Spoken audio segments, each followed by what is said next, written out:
पृथ्वी को कौन घुमाएगा, किससे घूम रही पृथ्वी, लॉजिक दो कुछ। कहां से घूम रही पृथ्वी, किसके कारण से घूम रही, कौन घुमाने वाला है, कुछ बताओ तो। हवा घुमा रही है, कौन घुमा रहा है, हवा का घूमना है तो फिर हवा तो हमेशा अपनी डायरेक्शन बदलती रहती है। कभी पूरब से हवा चलती, कभी उत्तर से हवा चलती, तो कभी पृथ्वी इधर घूमेगी, कभी उधर घूमनी चाहिए। क्या घूमता है, कौन घुमाता है? अगर कोई पृथ्वी को, और जिसकी भी स्पीड बताई जाती है लाखों किलोमीटर में, वो इसकी जो है स्पीड से घूम रही है, इतनी स्पीड से अगर कोई चीज घूमेगी तो उसके आश्रित रहने वाला जो जल होगा, समुद्र होगा, उनका पानी कहां जाएगा?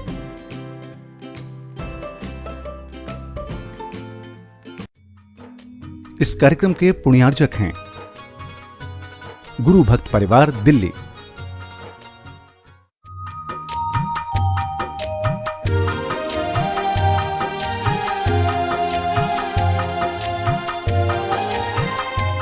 ओम अरहम नमः। अरहम 40 के 18वें दिन में आप सभी का स्वागत है। आचार्य गुरुवर श्री विद्यासागर जी महाराज की जय। अरहम श्री प्रणव मिसागर जी महाराज की जय। आज हम प्रणव मंत्र ओम के साथ पदस्थ धर्म ध्यान करेंगे। ज्ञानार्णव ग्रंथराज में इसे शब्द ज्योति के नाम से संबोधित किया गया है और यही हमारी ज्ञान ज्योति प्रकट करने में सहायक होती है। इसलिए मैं कहता हूं कि आप लोगों को हमेशा ग्रंथ का आलम्बन लेकर के श्लोकों को सुनते हुए भी स्वाध्याय करने की रुचि डालनी चाहिए। समझ आ रहा है? केवल जो आप प्रवचन सुनने का भाव रखते हैं, वो प्रवचन सुनना आपके लिए उपयोगी हो सकता है, जल्दी समझ में आ सकता है, लेकिन अगर उसी प्रवचन में किसी ग्रंथ का आधार है तो वह आपके लिए बहुत ज्यादा श्रुत ज्ञान को बढ़ाने वाला हो सकता है। इसलिए यहां कहा जा रहा है कि यह शब्दात्मक जो ज्योति है, देखो अभी शब्दात्मक ज्योति जल रही है। हमने कभी सुना है कि शब्दात्मक भी ज्योति होती है? हमने तो हमेशा सुना है कि ज्योति ज्ञानात्मक होती है। आचार्यों ने हमेशा ज्ञान ज्योति की बात कही है। जब भी आप कहीं दीपक जलाते हो तो कहते हो भाई ज्ञान ज्योति, तो ये भी यहां बताया जा रहा है ज्ञानार्णव शब्दात्मकम ज्योति। पहले शब्द ज्योति की जरूरत है। शब्द ज्योति आपके अंदर आएगी तो वो शब्द ज्योति से ही ज्ञान ज्योति प्रकट होगी। शब्द नहीं है, कुछ आपके अंदर शब्द का अर्थ ही नहीं आ रहा है, तो ज्ञान कहां अपने आप से थोड़ी ना कोई प्रकट हो जाएगा। तो पहले शब्द ज्योति, केवल ज्ञान ज्योति। लेकिन केवल ज्ञान ज्योति से भी ये शब्दात्मक जो ज्योति निकली है, इस शब्दात्मक ज्योति को अगर हम अपने अंदर धारण करते हैं तो हमारे अंदर एक संबंध बनता है, जिस संबंध को कहा जाता है वाच्य वाचक संबंध। ये संबंध जो शब्दों से और अर्थों से जो संबंध होता है, उस संबंध को बोलते हैं वाच्य वाचक संबंध। कमर सीधी, गर्दन सीधी, आंखें बंद रखें, चेहरे को प्रसन्न बनाएं, गहरी लंबी श्वास हृदय तक ले जाकर रोकें। महसूस करें हमारा मन प्रसन्न है। हृदय में बहुत छोटा सा सूक्ष्म रूप से एक कमल है जो हमारी ध्यान से, श्वास के प्रभाव से विकसित हो रहा है। फिर से गहरी लंबी श्वास लें, हृदय स्थान पर रोकें और महसूस करें एक सुंदर सा कमल हमारे हृदय स्थान पर विकसित होता हुआ हमें दिखाई दे रहा है। इस कमल की कर्णिका पर ओम अक्षर का स्मरण करें, ओमकार का स्मरण करें।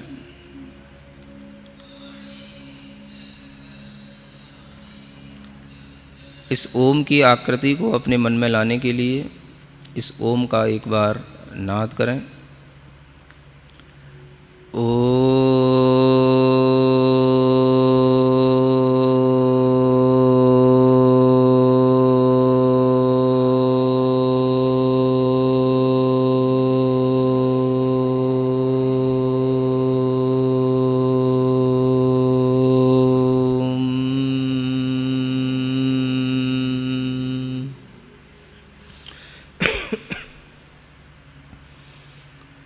पूरी गहरी लंबी श्वास लेते हुए थोड़ा सा कुंभक का भी अभ्यास करें।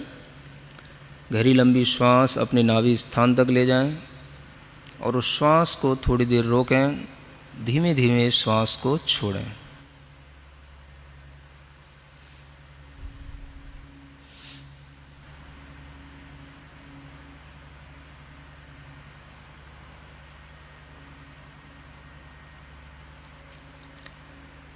फिर से अपना मन पूरा हृदय स्थान पर लाएं। हृदय कमल की मध्य कर्णिका पर ओंकार का स्मरण करें। उस कमल के चारों ओर बहुत सारे पत्ते हैं, दल हैं, कमल की पाखुड़ियाँ खिली हुई हैं। उन पाखुड़ियों पर हम स्वर और व्यंजनों का स्मरण करेंगे। पहली पाखुड़ी पर स्वरों का अंकन्यास करें। अ आ, इ ई, उ ऊ, री री री, लिरी लिरी, ए ऐ, ओ औ, अंग ह। उसी के बगल में दूसरी पाखुड़ी पर कवर्ग का पूरा उल्लेख करें। क ऊपर से कमल दल की पाखुड़ी के ऊपरी सिरे से निचले सिरे की ओर लाते हुए कर्णिका की ओर आते हुए क, उसके नीचे ख, ग, घ, ञ। उसी के बगल में चवर्ग च, छ, ज, झ, ङ। उसी के बगल में टवर्ग ट, ठ, ड, ढ, ण। उसी के पास तवर्ग त, थ, द, ध, न। उसी के बगल की पाखुड़ी पर पवर्ग का प, फ, ब, भ, म। उसी के बगल में य, र, ल, व। उसी के पास अंतिम पाखुड़ी पर श, स, क्ष, ह। सभी स्वर और व्यंजनों से युक्त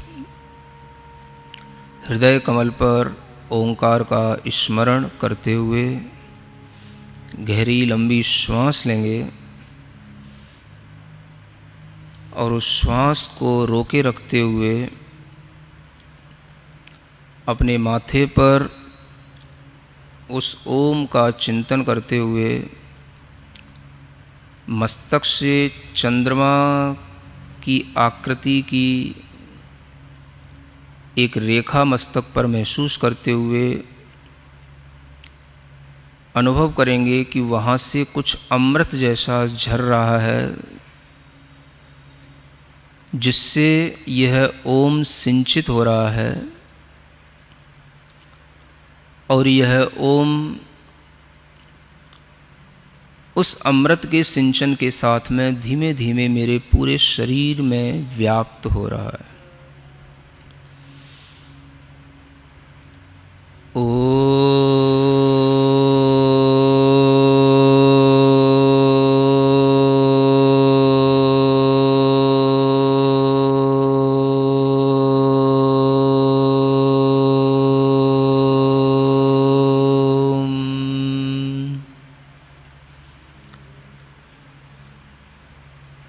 जो सफ़ेद रंग का ओम है, अमृत से सिंचित हुआ है, माथे के पास से झरता हुआ पूरे शरीर में फैल रहा है, उस सफ़ेद रंग के प्रकाश का, सफ़ेद रंग की आभा का पूरे शरीर में अनुभव करेंगे।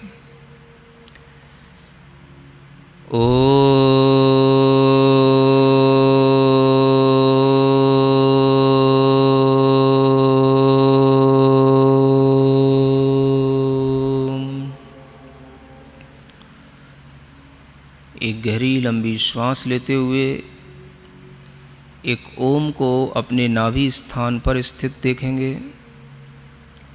और उस ओम को गहरे लाल रंग में चिंतन करेंगे। सिंदूर के समान गहरे लाल रंग का, रक्त के समान लाल रंग का, और उस ओम को भी पूरे शरीर में फैला हुआ अपनी रक्त कणिकाओं के साथ मिश्रित होता हुआ महसूस करेंगे।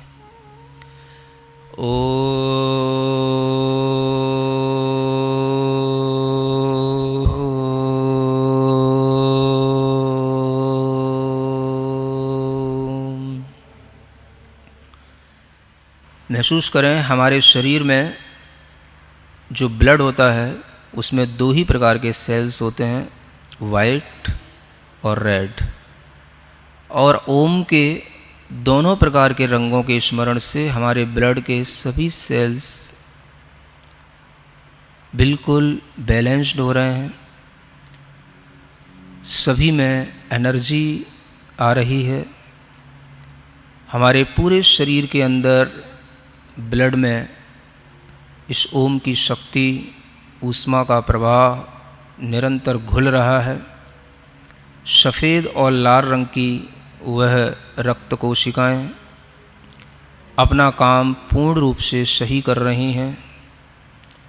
जब भी कभी इन ब्लड सेल्स में कमी आ जाती है तभी कैंसर, ट्यूमर, अनेक तरह के ब्लड के कैंसर, ब्लड की प्रॉब्लम्स, ये सब रोग इसी कारण से उत्पन्न होते हैं। इसलिए लाल और सफ़ेद रंग दोनों से मिश्रित हुआ ओम का ध्यान अपने पूरे शरीर के अंदर करें। कोई भी शरीर के अंग में वह स्थान न रह जाए जहाँ पर यह लाल और सफ़ेद रंग का प्रकाश घुल मिल न रहा हो। पूरे जोर के साथ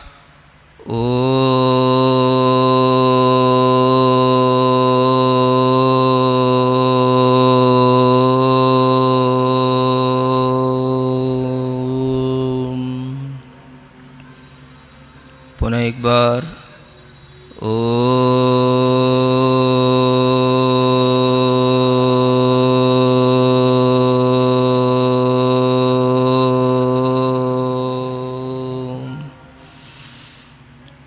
देखें पूरे शरीर के अंदर एक महातत्व फैला हुआ है, महामंत्र है, महाबीज पद है जो बहुत प्रभाव से संपन्न है। इस मंत्र के पूरे शरीर में फैल जाने पर अब हमें कोई भी असाध्य रोग पीड़ित नहीं कर सकता। मैं हर प्रकार के रोग से लड़ने की क्षमता से युक्त हूँ। भावना करें, मैं हर तरह की बीमारी से लड़ने में समर्थ हूँ। कोई भी वायरस का प्रभाव मेरे शरीर पर, मेरी ब्लड सेल्स पर नहीं पड़ सकता। पूरे शरीर के अंदर मैं ओम को, ओम की ऊर्जा को अनुभव कर रहा हूँ। महसूस करते रहें। लाल रंग का प्रकाश नाभि से उत्पन्न हुआ है, सफ़ेद रंग का प्रकाश मस्तक से उत्पन्न हुआ है और वह ओम पूरे शरीर में इन दोनों प्रकार के रंगों से घुल मिल रहा है।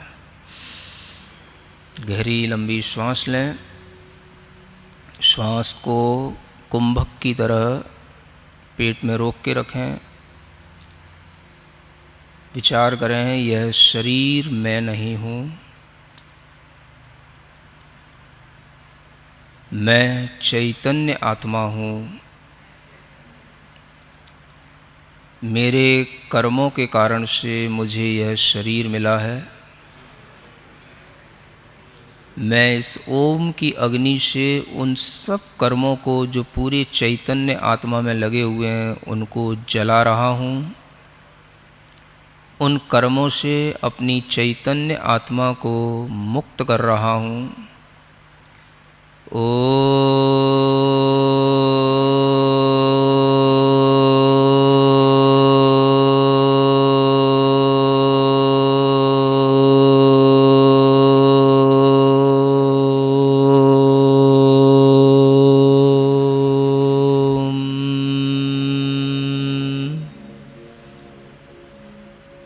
महसूस करें पूरे शरीर में फैली हुई चैतन्य आत्मा से जुड़े हुए सभी कर्म भाग रहे हैं, नष्ट हो रहे हैं, दब रहे हैं और मेरा आत्मा शुद्ध हो रहा है, स्वस्थ हो रहा है।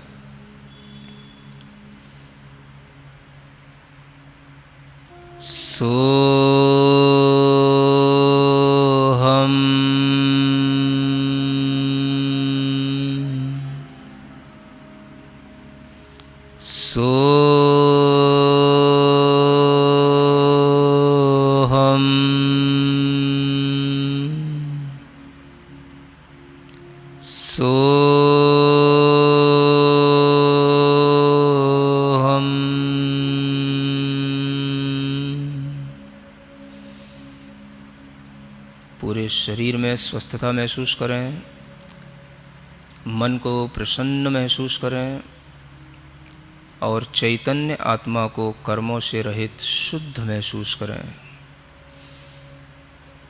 मैं सिद्धों के समान शुद्ध चैतन्य आत्मा हूँ।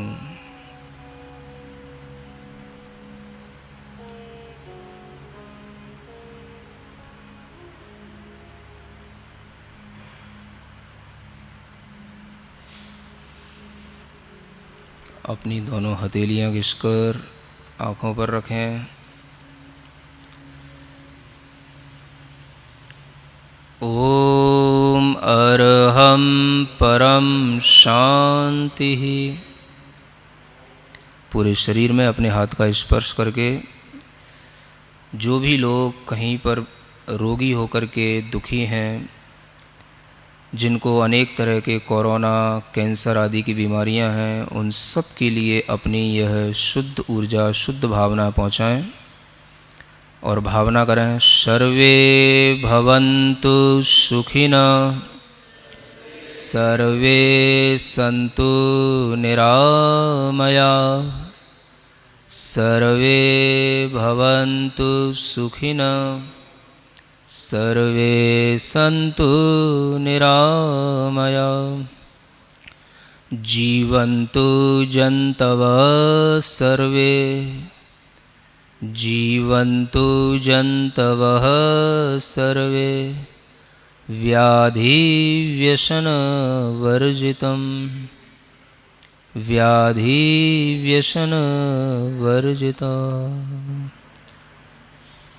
ओम शांति, ओम शांति, ओम शांति। जैसा कि अरहम ने कहा, लाल और सफेद रंग में ओम का ध्यान करने से हमारे रक्त पर भी प्रभाव पड़ता है, तो आज के समय में हमें इसे अवश्य अभ्यास में लाना चाहिए।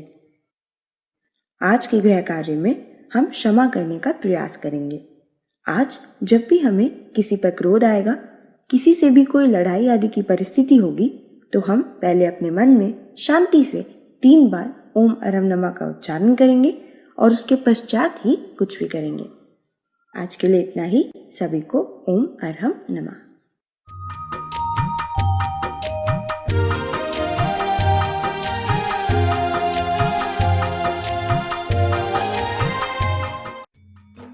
इस कार्यक्रम के पुण्यार्जक थे गुरु भक्त परिवार, दिल्ली।